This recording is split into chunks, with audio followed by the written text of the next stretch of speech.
ಕರ್ನಾಟಕ ರಾಜ್ಯದಲ್ಲಿ ರಾಜಕೀಯವಾಗಿ ಹಲವಾರು ಚರ್ಚೆಗಳು ವಿದ್ಯಮಾನಗಳಲ್ಲಿ ಬಹಳ ತೀವ್ರವಾಗಿ ನಡೀತಾ ಇದ್ದಾವೆ.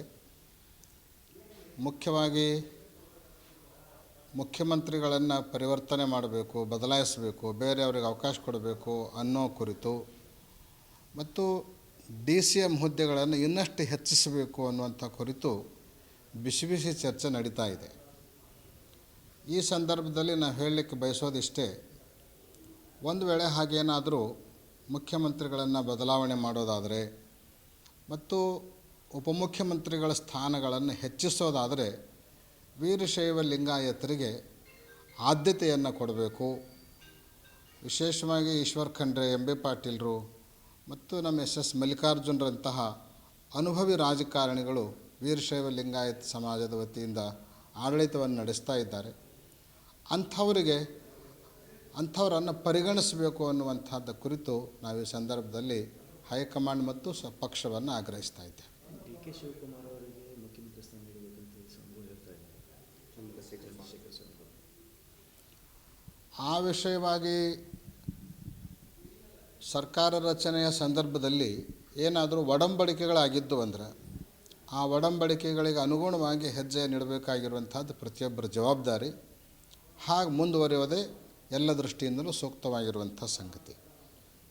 ಈಗ ಸಿದ್ದರಾಮಯ್ಯವರಿಗೆ ಏನಾರು ಹೈಕಮಾಂಡಿಂದ ಸೂಚನೆ ಕೊಟ್ಟರೆ ಬೇರೆದವರಿಗೆ CM ಮಾಡಿದ್ರೆ ಡಿ ಕೆ ಶಿ ಅವರು CM ಮಾಡಿದ್ರೆ ಅದಕ್ಕೆ ಒಪ್ಕೋತೀರಾ?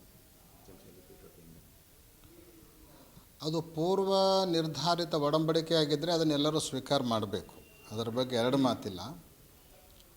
ಆದರೆ ಅದು ಹೈಕಮಾಂಡ್ ನಿರ್ಣಯಕ್ಕೆ ಬಿಟ್ಟುಕೊಟ್ಟಿರುವಂಥ ವಿಷಯ. ಆದರೆ ನಾವು ಹೇಳಲಿಕ್ಕೆ ಬಯಸುವಂಥದ್ದು ಏನು ಅಂದರೆ, ಬದಲಾವಣೆ ಸಂದರ್ಭ ಬಂದರೆ ಮತ್ತು DCM ಹುದ್ದೆಗಳನ್ನು ಹೆಚ್ಚಿಸುವಂತಹ ಸಂದರ್ಭ ಬಂದರೆ ವೀರಶೈವ ಲಿಂಗಾಯತ ಸಚಿವರನ್ನು ಕಡೆಗಣಿಸಬಾರ್ದು, ಅವರಿಗೆ ಹೆಚ್ಚಿನ ಆದ್ಯತೆಯನ್ನು ಕೊಡಬೇಕು. ಯಾಕಂದರೆ ನಿರ್ಣಾಯಕ ಮತಗಳನ್ನು ವೀರಶೈವ ಲಿಂಗಾಯತ ಸಮುದಾಯದವರೇ ಪಕ್ಷಕ್ಕೆ ನೀಡಿರೋದರಿಂದ ಮತ್ತು ಯಾವೆಲ್ಲ ಸಂದರ್ಭದಲ್ಲಿ ವೀರಶೈವರನ್ನು ಇವತ್ತು ಯಾವುದೇ ಪಕ್ಷ ಕಡೆಗಣಿಸಿದಾಗ ಅದರ ಕಹಿ ಫಲವನ್ನು ಪ್ರತಿಯೊಂದು ಪಕ್ಷ ಪ್ರತಿಯೊಂದು ಸಂದರ್ಭದಲ್ಲಿ ಅನುಭವಿಸಿರುವಂಥದ್ದು ಇತಿಹಾಸ. ಅದು ಮರುಕಳಿಸಬಾರ್ದು. ಅಂದರೆ ವೀರಶೈವ ಲಿಂಗಾಯತ ಪ್ರಜೆಗಳ ವಿಶ್ವಾಸವನ್ನು ಉಳಿಸಿಕೊಳ್ಬೇಕು ಅಂತಂದರೆ ವೀರಶೈವ ಲಿಂಗಾಯತರಿಗೆ ಆದ್ಯತೆಯನ್ನು ಕೊಡಬೇಕು ಅಂತ ತಿಳ್ಕೊಂಡು ನಾವು ನಿಷ್ಠರವಾಗಿ ಹೇಳಲಿಕ್ಕೆ ಬಯಸ್ತೇವೆ. DCM ಸ್ಥಾನ ಲಿಂಗಾಯತ ಸಮುದಾಯಕ್ಕೆ ಬರಬೇಕು.